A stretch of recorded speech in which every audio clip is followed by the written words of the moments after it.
고춘자, 한울, 총각선생, 해도령, 한시연. 이들의 거침없는 토크 배틀이 지금 시작됩니다. 가족끼리 장사할 때도 있는데 그때 서로가 합의가 드는지 봐야 돼요. 가족 중 한 명이 재물을 끌고 들어오긴 해도 쌓아놓는 힘이 부족할 때 만약 같이 장사하는 다른 가족이 재물이 쌓아놓는 힘이 있으면 같이 장사를 해도 아주 좋다고 저는 생각해요. 사주 일주에 비견이 있는 사람은 가족을 잘 챙기거든요. 맞아요. 그래서 가족 간에 동업을 할 때 대표를 하는 사람이 비견 사주라면 가족과 동업을 하는 게 좋다고 볼 수 있는 거죠. 그리고 부모 자식이 함께 하는데 그중에 한 명이라도 운이 안 좋다. 그러면 동업은 피하는 게 좋고요. 그리고 제 개인적인 생각이지만 아들과 아버지가 함께 동업할 경우 명함상이라도 아버지를 높은 위치에 올려야 된다고 저는 생각해요. 그렇죠. 아버지와 아들은 조상이 같은데 장사를 하다가 아들이 아버지한테 대들기라도 하면 불효제가 적용돼서 조상님이 장사를 돕지 않을 수가 있거든요. 그런데 그건 사람마다 다르지 않을까 생각합니다. 아버지는 장사 체질이 아니라서 아들이 주도권을 잡고 가야 할 때도 있잖아요. 그리고 장사를 시작하려는데 아버지 운이 나쁘다면 아들이 대표 자리에 앉아서 장사를 하는 것도 좋다고 봅니다. 그러니까 명함상이라도 나는 그 얘기지. 명함상이라도 아버지를 대우를 해주라는 거죠. 동업이면 아들이 사장을 하고 아버지가 뭐 예를 들어서 부장을 하고 아버지가 다 밑에 사람을 하는 거는 좋지 않다는 거죠. 아들이 영업을 앞에 나서서 하고 사업을 앞에 나서서 하더라도 아버지를 사장으로 회장으로 추대를 해주는 것이 옳은 것이라고 저는 이제 이야기를 하는 거죠. 근데 시대가 많이 변하다 보니까 옛날 구닥다리 그 형식으로 장사는 지금 안 먹혀요. 그러니까 지금 신시대에 전부 젊은 사람들 쪽으로 많이 나오잖아. 근데 예를 들어서 인터넷 사업을 한다. 아버지 명의로 해놓으면 망해. 그죠? 좀 감각이 또 젊은 사람들이 명의로 해갖고 아버지가 동업을 아예 안 해야지 그럼. 근데 내 자식 중에서 운기도 좋고 걔들 앞으로 할 수 있는 어떠한 멘트야. 그러면 걔네들 이름으로 할 수밖에 없는 거야. 돈은 내가 대더라도. 근데 동업도 이 부모님이 돈을 대고 내 명의로 한다고 해도 그것도 동업 아닌 동업이거든요. 그렇죠. 왜냐하면 그래도 주는 거랑 마찬가지잖아. 안 돼. 그런 경우는 주는 거는 동업이 아니지. 영업 잘하고 사업 잘할 아들이나 딸에게 돈을 주면서 이거 하거라는 건 당연히 지 앞으로 하게 근데 해주지. 이게 그러니까 동업의 관계가 꼭 돈을 투자해서 같이 하는 동업이냐 아니면 일을 같이 도모해서 가는 동업이냐 이것도 따라 틀리니까. 근데 그 내가 봤는데 우리 내가 이제 사례자 중에 우리 이제 온 손님 중에 형제간에 동업을 하는 거예요. 동생이 위에 올라가고 형이 밑에 있으니까 형이 있는 대로 고개가 푹 숙여져갖고 보기 안쓰럽더라고. 근데 물려주는 경우도 있잖아요. 네, 아버지가 그치. 하던 사업으로. 사업을 네. 물려줘서 그래서 같이 하는 같이 경우도. 하는데 동생이 좀 기술이 좀 더 있어. 그렇다고 그래서 좀 위에 앉혔어. 근데 형을 뭐 실장이나 부장으로 앉혔어. 그럼 동생이 형을 막 너무 막 내세워 사람들 앞에서도 막 그러면 그건 잘못된 거잖아. 그러니까 그렇게 안 하고 형을 챙겨주고 그렇죠. 이렇게 가면서 하는 동업적인 부분은 굉장히 좋은 그렇게 인성이 좋으면 좋은데 거딘다가 근데 위에 올라서면 말 한마디라도 맞아요. 좀 달라져. 무시하게 이렇게. 되고. 그리고 명의자를 고를 때는 신중을 해야 하는데 아들의 명의로 어머니가 고깃집을 하고 아들도 자기 명의로 차 매매업을 하던 거예요. 그런데 아들의 명의로 두 개의 장사를 하게 되니까 아들의 운이 갈라져서 결국 둘 다 장사가 안 되는 거죠. 그래서 장사가 더 안 됐던 어머니의 고깃집을 접고 아들한테 운을 몰아주는 의식을 진행해서 괜찮은 적도 있습니다. 그런데 가업을 잇는 게 좋은 건지 아닌 건지 참 애매모호합니다. 마장동에서 도축업을 하는 분이 찾아왔는데 아들한테 넘겨주고 싶어 하는데 그런데 아들은 칼만 들면 소름이 끼친다는 거죠. 아들은 선비사주를 타고 나서 관직에 있어야 하는데 가업을 잊게 되면 사주와 극과 극이 되잖아요. 그래서 사람 하나 죽어나가더라고. 그래서 이게 자식을 이어받아서 될 사람이 있고 안 될 사람이 있듯이 사주를 꼭 확인하는 게 좋을 것 같아요. 네, 부모도 맞습니다. 무조건 자식이라고 넘겨주지 말고 네. 좀 확인해보고 그렇죠. 넘겨주는 게 좋다고 생각해요. 맞습니다. 사주에 닭을 뜻하는 유, 토끼를 뜻하는 묘자라는 글자가 있으면 부처님 공주를 닦으면서 살아야 할 사람이라는 거거든요. 그런데 이런 사주가 보통 도축업을 한다. 그럼 가업도 망하고 그 사람의 명도 짧아질 수도 있는 거겠죠. 대신 가업이 안 맞을 경우에는 대안을 줄 수 있다고 보는데요. 가업이 농사인데 물려받을 자식이 육체 노동을 하면 안 되는 사주라면 농사 짓는 일과 관련된 판매나 사무 쪽으로 일을 할 수 있도록 대안을 제시해 주는 것도 괜찮습니다. 그리고 부부가 함께 장사하는 분들이 있는데 부부궁합이 좋다고 해서 사업궁합까지 좋은 건 아니라고 봐야 되거든요. 아내는 직장 생활을 해야 하는 사주인데 남편이 장사한다고 해서 같이 뛰어들면 적응도 쉽지 않고 스트레스도 받을 수 있어요.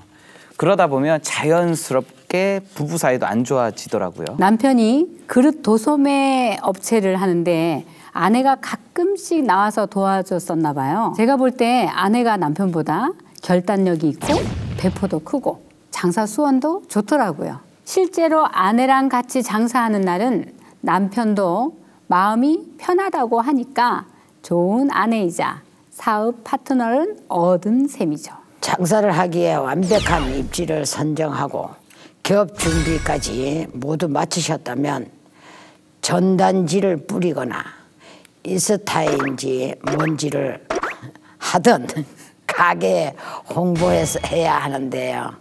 무속적인 홍보에는 토고사가 있습니다. 그렇죠. 토고사는 개업하기 전날이나 혹은 개업날 아침에 하는 게 좋은데요. 토고사를 지낼 때는 좋은 날을 골라서 되도록 빨리 지내주는 게 좋겠습니다. 그리고 계약상 땅의 주인은 사람일지 몰라도 그 터의 진짜 주인은 터주 지신이잖아요.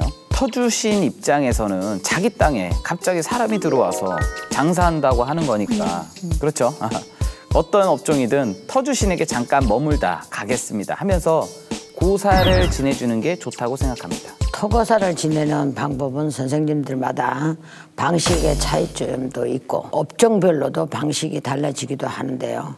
유흥업은 사람도 많이 오고 가고 노래나 떠드는 소리가 시끄럽잖아요. 그럼 나쁜 살의 영향도 받을 수가 있어서 생고기로 고사를 지낼 때 있고 식당이나 옷가게 등은 익은 고기를 사용하기도 하잖아요, 우리가. 그리고 무당이 하는 행위도 달라지는데 장사 때는 대부분 대감 신명을 놀아드리지만 미용업 같은 경우는 대개 선녀 신명이 와서 놀아줘야 또 하는 경우가 많잖아요. 업종에 따라서 오는 신명이 다르고 공수 주는 것도 다를 수 있는 거죠. 음식점 토고사는 조항을 잘 빌어주는 게 제일 좋더라고요. 조상이 조항으로 오는 경우가 있는데 이때 음식을 잘하던 조상이면 그 집은 대박 난다고 봅니다. 이렇게 또 고사로 풀 수 없는 어떠한 부정한 것들이 껴있는 거 있잖아요. 동토가 났다든지 그렇죠. 뭐 물건이 들어와서도 부정이 들었다든지 뭐 이런 경우는 굿땅에서 푸는 경우가 덜어 있습니다. 그리고 장사가 잘 안 돼서 같은 자리에서 업종을 바꿔서 그대로 장사하시는 분들이 있어요. 네. 그럴 때는 동토가 생길 수 있어서 토고사를 지내면서 안 좋은 살을 막는 게 저는 좋다고 생각합니다. 그런데 비슷한 업종으로 바꾸느냐 아니면 완전 다른 업종으로 바꾸느냐에 따라서 달라질 수 있다고 생각하는데요. 슈퍼를 하다가 유흥업으로 업종을 변경하면 전에 없었던 관제, 구설, 시비가 생길 수 있지 않습니까? 그리고 새로운 직원이 생기면서 인물 부정도 탈 수 있기 때문에 이런 경우에는 제대로 고사를 지내줘야 된다고 생각합니다. 그런데 귀신이든 신이든 정말 망해가는 장사는 못 살리지 않을까요? 저는 아예 실패할 수가 뻔히 보이는데 빨리 밀어버리고 손 털고 나오는 게 최고의 방법이라고 저는 생각해요. 아, 그럼요. 그럴 때도 있지. 다 되는 것 같아. 무슨 걱정이 있겠어요. 그리고 요즘에는 영업장이 없어도 재택으로 판매업을 하는 분들이 많은데요. 집터가 영업 장소가 되기 때문에 집에서 고사를 지내주는 게 맞지 않을까요? 집에서도 돈을 잘 벌게 해달라든지 관제나 소송 이런 일이 없게 도와달라고 여러 대감님을 통해서 고사를 지내는 의식도 좋다고 생각합니다. 그런데 집에서 일하는 사람들은 토고사를 지내주는 게 아니라 자기 운을 받아줄 수 있게 치성 형식으로 지내는 게 나는 맞다라고 생각해요. 저도 그렇게 생각해요. 고사하고 운을 받는 의식은 다르다고 생각해요. 집에서 장사한다고 그 집의 가택신이 도울까요? 가택고사를 하면 어느 정도 영향을 미칠 수 있지만 그것 때문에 장사가 잘 된다고 볼 수는 없는 거죠. 그래서 재택으로 장사를 할 때는 개인의 운을 발복시키는 의식이 적합하지 않을까. 굳이 집에서 터고사를 지낼 필요로 사업, 장사를 잘 되게 하는 거는 아니라고 봐요. 토고사는 무당마다 방식이 다른 것처럼 선생님들마다 비용의 차이도 있을 텐데요. 돼지를 올리나 소를 올린다면은 몇 마리에 올리느냐 따라서 달라지잖아요. 그렇죠. 보통 150만 원에서 충분하게 할 수 있는데 이건 제갓집의 상황마다 달라진다고 봐요. 저는 비용은 제갓집이 결정한다고 봐요. 단돈 10,000원이라도 부담이 된다면 인건비만 받고서 제갓집에게 직접 상을 차리라고 하기도 하고요. 본인들이 할 수 있을 만큼 준비하는 게 훨씬 덜 부담이 가게 되기 때문에 그게 생각이 맞다고 생각합니다. 저는 굿당에서 지낼 경우에는 좀 크게, 그죠?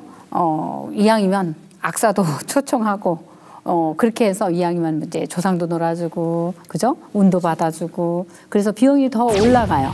그러나 제갓집의 형편 따라 하는 게 맞고, 만약 더 크게 하고 싶은데 여유가 안 된다고 하면 뭐 절이라도 열심히 하라고 하죠. 저도 선생님들과 비슷한데 터고사는 당장 지금이 중요한 게 아니라 앞으로 장사가 잘 되느냐 아니면 안 되느냐를 봐야 하잖아요. 그래서 장사가 잘 되고 본인도 만족을 하면 터주신에게 감사하다는 의미로 1년에 한 번씩은 주기적으로 하는 게 맞고 또 그렇죠? 그렇게 터고사를 지내는 분들도 있습니다. 맞아요. 사실 다른 영적 의식이면 몰라도 터고사는 셀프로 지내도 괜찮다고 보는데요. 장사하는 분들은 초하루나 보름에 아니면 초3일에 떡과 막걸리를 간단하게 의식을 하는 분들도 많이 있습니다. 대신 무당이 하면 터주신을 제대로 달래서 이렇게 편안하게 앉혀드리니까 7개월에서 1년 정도의 효과가 있지만 일반인이 하는 건 일주일 정도? 한 달도 안 가는 그런 효과? 저도 저만의 셀프 고사 방법을 유튜브에 한번 올렸는데 실제로 따라하는 분들도 많고 효과를 보신다고 하는 분들도 많이 있어요. 그리고 가게 장사만 잘 된다고 우리가 셀프 고사 지내라는 게 아니고 어떠한 재수는 여러 가지잖아요. 여러 가지로 재수로 받아서 우리가 셀프도 효과가 있을 수 있다라는 거 본인들이 해도 저는 말씀드리고 싶습니다. 저는 일반인이 하는 터고사는 효과가 없다고 봐요. 오히려 귀신에게 잘 빙의되는 사람이 그렇지. 하게 되면 영적인 문제도 생길 수도 있기 때문에 애초에 하지 않는 게 좋고요. 터주신만 위하는 게 아니라 터에는 수비도 있고 영가도 있고 그 귀신도 직접 실어서 놀아고 먹이고 해야지 장사도 어느 정도 터에도 손님도 이끌어줄 수 있고 장사도 되게 할 수 있는 거지. 터고사는 셀프로 지내되 전문의와 상의해서 상황에 맞게 하는 게 맞다고 봅니다. 사실 거창하게 상 차릴 것도 없이 시루떡 올려드리고 소주나 막걸리 한두 병 준비해서 가게 앞에 길가에 뿌리시면 되는 방법도 있고, 그리고 계산대나 부엌에 맑은 물 한 그릇 떠놓거나 물로 부정을 치는 의미로 물 청소도 깨끗이 하라고 하는데 해본 분들 효과가 있다고 하더라고요. 저도 한시연 선생님하고 크게 다르지는 않는데요. 네. 술병이 가게 앞에 있으면 미관상 보기 안 좋을 수도 있지만 그릇이나 종이컵에 따라서 바깥에 잠시 두는 것도 팁이 아닐까 싶습니다. 맞아. 터고사에 사용되는 돼지머리는 제수와 대감 신명의 얼굴을 의미도 하는데요. 만약 돼지머리가 아니라면 편육 혹은 족발이라도 올려야 된다고 봅니다. 그리고 팥시루 떡도 대감 신명에게 바치는 음식이라 꼭 있어야 하고요. 여기 플러스 개비터다. 그러면 도토리묵, 묵 있죠, 묵. 묵도 필요하고. 필요한 게 한두 가지가 아니에요. 그러니까 셀프로 하고 무조건 뭐 막걸리 한 병 올리고 이거 말고 전문가와 상의하십시오. 그리고 터고사를 할 때 이 터가 어디고 누가 운영을 할지 신령님에게 고하는 건 정말 기본이잖아요. 그래서 터의 주소와 주인의 사주를 읊는 순서는 절대 빠져서는 안 되는 것 같아요. 그리고 애초에 토고사를 잘못하는 경우도 있어요. 어떤 분이 500만 원을 주고 토고사를 했는데 무당이 달랑 문종이랑 실만 갖고 왔다는 거야. 세상에. 그걸로 실이랑 해서 복주머니 하나 만들더니 카운터 위에 올려놓고 말 몇 마디 하고 갔다는 거지 이제. 솔직히 그런 거면은 주인이 하고 말지. 주인이 하고 말지. 왜 비싼 돈을 주고 무당을 부르겠어요. 결국 토고사를 다시 지냈는데 한 가정의 생계가 달린 일을 대충 하는 거는 정말 무당들 말이 안 됩니다. 각성해야 됩니다. 그런데 여러분, 터고사도 잘해서 장사가 잘 되다가 어느 순간 매출이 예전만큼 못하다는 걸 느끼실 때가 있을 거예요. 아무것도 변한 게 없는데 장사가 안 될 때 한 번쯤 의심해 봐야 하는 게 바로 자신의 운인데요. 그 운을 받는 의식이 바로 제수굿입니다. 제수굿을 하기 전에 자신의 운이 좋은지 나쁜지는 일반인들도 확인할 수 있는데요.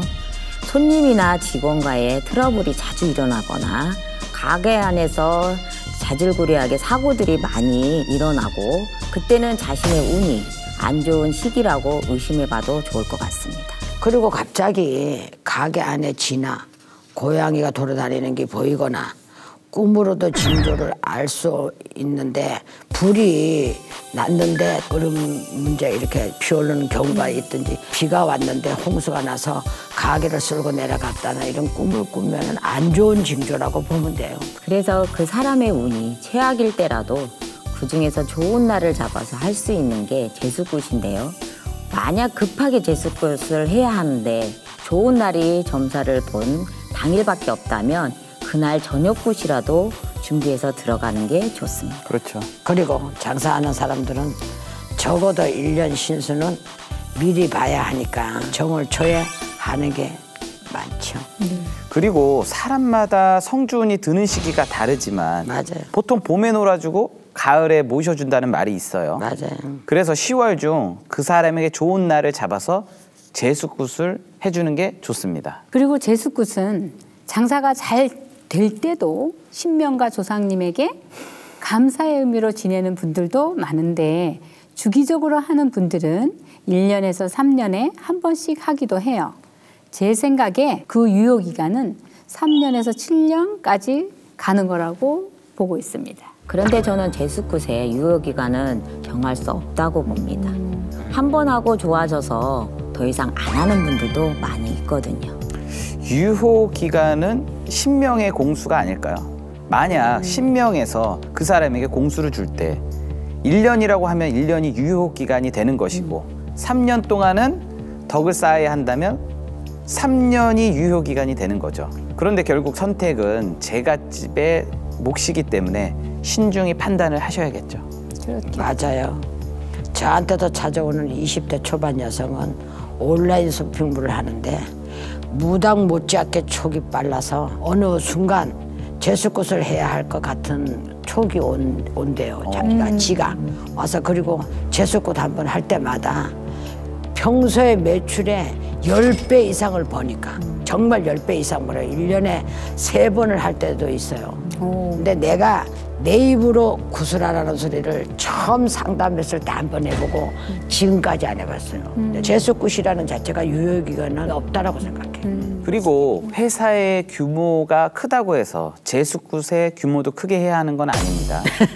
그 사람의 상황을 영적으로 볼 때 신명에게 어떤 식으로 대우를 해야 하는지 공수가 나오면 그에 맞게 대우를 해드리면 되는 겁니다. 그래도 보통 제수굿이라고 하면 상차림부터 인건비까지 포함해서 다른 굿보다 금액이 높아지는 경우도 있잖아요. 그렇죠. 제수굿은 때로는 천존상까지 차려야 하고 어떤 분들은 통소를 올리는 경우도 많이 봤습니다. 통소 한 마리 값이 900만 원짜리, 1000만 원짜리도 있어요. 그렇죠. 거기다가 작두 타는 비용, 선생님들의 인건비를 추가될 거라고 보면 저는 적게 받을 때는 300만 원 할 때도 있고 제갓집이 성대한 걸 원하면 그만큼 많이 준비하기 때문에 비용도 올라가게 되는 거죠. 사실 어떤 영적인 의식이든 자신만의 기준이 있기 때문에 무당마다 다른 건 당연하다고 생각을 합니다.